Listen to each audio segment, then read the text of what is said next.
Sepertinya para ustadz ini lebih tahu daripada Allah Subhanahu wa Ta'ala kapan ditemukan Injil itu dan di mana saat ini Injil asli itu.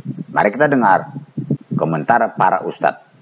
Nah, ini Alkitab, ini bukan Injil. Bible itu surat kabar, surat yang dituliskan, kabar yang maudhu alias bohong. Saya yang berkoar-koar di TV mengatakan kitab Bible Kristen itu bohong, di Bible Kristen itu palsu. Al-Quran cukup jelas menerangkan bahwa kitab diberikan kepada Nabi Isa alaihissalam. Kepada siapa kitab ini diberikan? Kepada Nabi Isa alaihissalam. Ketika kemudian Rasulullah Muhammad sallallahu alaihi wasallam itu menerima Al-Quran, itu juga sudah dikatakan kitab. Zalikal kitab, sudah dikatakan sebagai kitab, berarti sudah dikatakan sebagai buku. Meskipun pada saat itu belum dibukukan, tapi bakal dibukukan. Begitu juga ketika Allah menyampaikan ini tentang Nabi Isa, kitabnya belum dibukukan, tapi sudah dikatakan sebagai kitab yang dibukukan.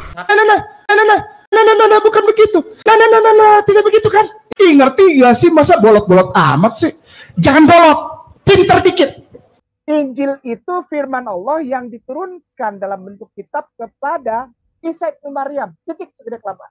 Terjemahan Quran surat 7 Al-A'raf ayat 145 mengatakan bahwa Musa menerima Taurat itu sudah dalam keadaan tertulis atau sudah tercatat di dalam luh-luh batu. Mari kita baca terjemahan. Quran surat 7 Al-A'raf ayat 145. Dan telah kami tuliskan untuk Musa pada luh-luh Taurat. Berpeganglah kepadanya dengan teguh dan suruhlah kaummu berpegang kepada perintah-perintahnya dengan sebaik-baiknya.